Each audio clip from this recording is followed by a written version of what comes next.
दिल्ली विधानसभा की 70 सीटों के लिए कल शाम मतदान शांतिपूर्ण ढंग से संपन्न हुआ। लगभग 60.42% मतदान दर्ज किया गया। सबसे अधिक 66.25% मतदान उत्तर पूर्वी दिल्ली जिले और सबसे कम 56.16% मतदान दक्षिण पूर्वी दिल्ली जिले में दर्ज किया गया। तमिलनाडु की इरोड ईस्ट और उत्तर प्रदेश की मिल्कीपुर विधानसभा सीट पर भी कल उपचुनाव हुआ।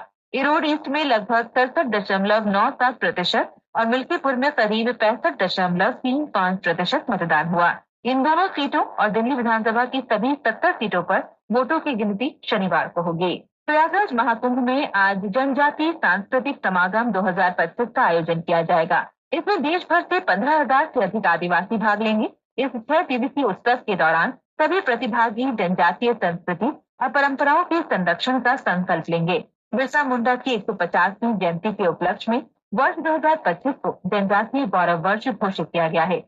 जम्मू कश्मीर के मुख्यमंत्री उमर अब्दुल्ला ने लोगों के अनुकूल बजट पेश करने की अपनी सरकार की प्रतिबद्धता दोहराई है। उन्होंने इस बात पर जोर दिया है कि बजट निर्माण प्रक्रिया में जनप्रतिनिधियों को भागीदारी से लोगों की आकांक्षाएं और आवश्यकताएं दिखाई देती हैं।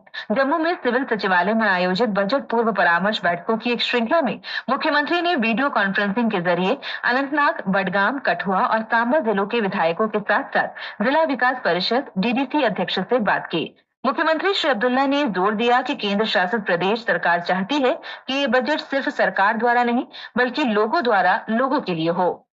जम्मू कश्मीर सरकार में मंत्री जावेद अहमद डार ने कठुआ के हीरानगर से वाटरशेड यात्रा को रवाना किया। ये 2,400 किलोमीटर की दूरी तय करेगा। हीरानगर में आयोजित कार्यक्रम में वाटरशेड यात्रा को हरी झंडी दिखाने के लिए आयोजित कार्यक्रम के दौरान श्री डार ने पर्यावरण संरक्षण और जल प्रबंधन की आवश्यकता पर बल दिया और शहरीकरण औद्योगिक विस्तार के कारण पर्यावरण को हो रहे नुकसान पर चिंता जाहिर की। फ्रांस की सरकार के खिलाफ अविश्वास प्रस्ताव संसद में पारित नहीं हो पाया है। 128 सांसदों ने ही प्रस्ताव के पक्ष में मतदान किया, जबकि प्रस्ताव पारित होने के लिए कम से कम 289 सांसदों का समर्थन आवश्यक होता है। इसके बाद अब फ्रांस सरकार के बजट 2025 को अपनाने का रास्ता साफ हो गया है। इससे पहले प्रधानमंत्री फ्रांसवा बैरो ने बजट विधेयक को मंजूरी दिलाने के लिए विशेष संवैधानिक शक्तियों का इस्तेमाल किया था, जिसके कारण विपक्ष की ओर से अविश्वास प्रस्ताव लाया गया था। समाजवादी और धूल दक्षिणपंथी नेशनल रैली पार्टी ने अविश्वास प्रस्ताव का समर्थन नहीं किया।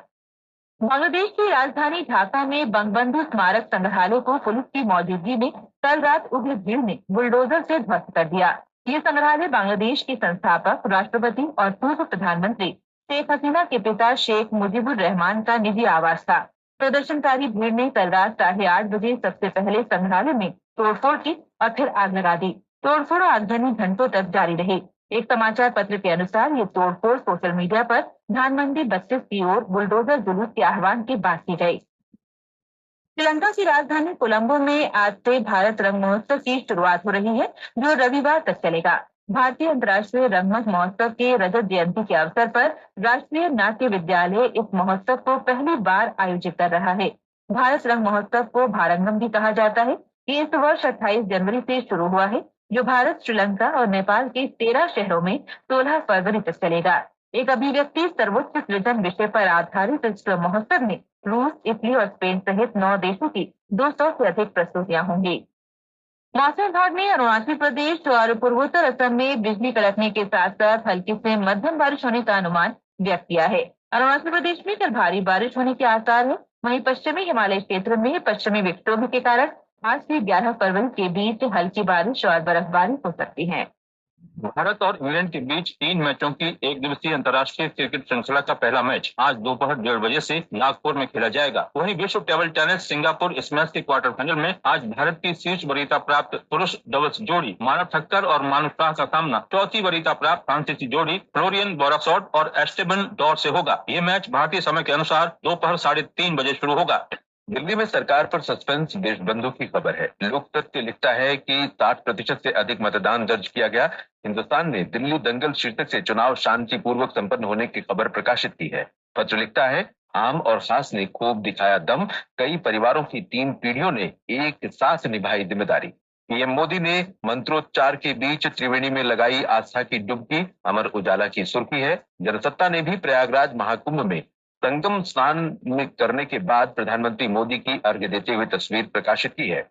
अमेरिका से 104 भारतीय पहुंचे देश, दैनिक जागरण की खबर है। पत्र लिखता है, अवैध प्रवासन का दोषी मानते हुए सैन्य विमान से भेजे गए पुलिस सुरक्षा में घर रवाना।